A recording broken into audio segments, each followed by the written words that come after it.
গেল কয়েক সপ্তাহ ধরেই উত্তেজনা বাড়ছে ভারতের উত্তর পূর্বাঞ্চলের গুরুত্বপূর্ণ ৭ রাজ্য বা 7 সিস্টার্স ঘিরে।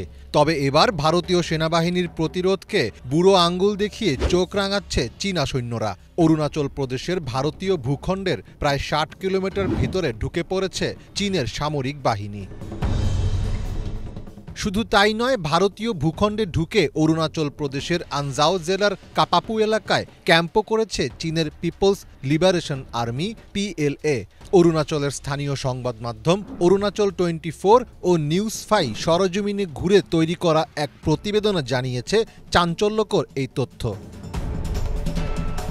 দেশটির সংবাদ মাধ্যমকে একাধিক সূত্র বলেছে, কাপাপু এলাকায় কাঠে আগুন ধরানো, পাথরের গায়ে রং ব্যবহার করে লেখা চীনের নাম এবং চীনা খাদ্য সামগ্রীর ছবি দেখে বোঝা যায় সেখানে প্রায় এক সপ্তাহ আগে চীনা সৈন্যদের অনুপ্রবেশ ঘটেছে।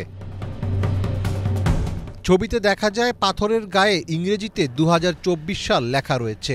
ভারতীয় ভূখণ্ডে নিজেদের মালিকানা দাবি করার জন্য অনুপ্রবেশের সময় চীনা সেনাবাহিনী এসব কৌশল ব্যবহার করে বলে জানা গেছে। নিউজ 5 বলছে, দুই দেশকে বিভক্তকারী সীমারেখা ম্যাকমোহন লাইনের কাছেই ইন্দো তিব্বত পুলিশের আরেকটি ক্যাম্প রয়েছে। আর আনজাও জেলার নিকটতম প্রশাসনিক এলাকা চাগলাগাম ম্যাকমোহন লাইন থেকে মাত্র ৯০ কিলোমিটার দূরে অবস্থিত। চীনা বাহিনীর তৎপরতা নিয়ে উদ্বেগ প্রকাশ করেছেন অরুণাচলের পার্লামেন্ট সদস্য তাপির গাও। সামাজিক মাধ্যমে একটি ভিডিও প্রকাশ করে তিনি বলেন, চীনের সেনাবাহিনী ভারতের অরুণাচল প্রদেশে চলাচলের জন্য কাঠের সেতু নির্মাণ করেছে। এটি এই অঞ্চলের নিরাপত্তার জন্য মারাত্মক হুমকি। এইদিকে ভারতের নিয়ন্ত্রণের বাইরে চলে যাচ্ছে 7 সিস্টার্সের আরেক গুরুত্বপূর্ণ রাজ্য মণিপুর। পরপর গত কয়েকদিনে ড্রোন ও রকেট হামলার ঘটনায় উত্তপ্ত হয়ে উঠেছে রাজ্যটি।